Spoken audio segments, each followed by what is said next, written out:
Dwi jyst eisiau byw o ddydd i ddydd a bita, yfed, smocio cigarettes a jyst bodoli. Beth oedd y cyrff yn gweud, bywyd efo cyffur a bodoli efo rystir. Mae'n eitha reit.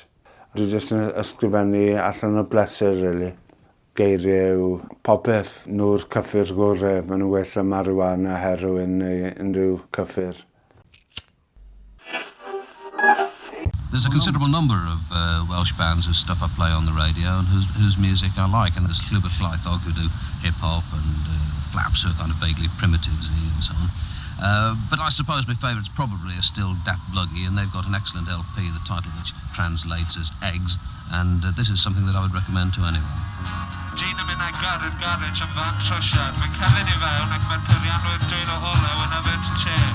Mae'n esbonio ei broblem ac yn gofyn i'r prif peirianwyr sydd heb eithio am amcangyfrif. 20 punt yw'r ateb.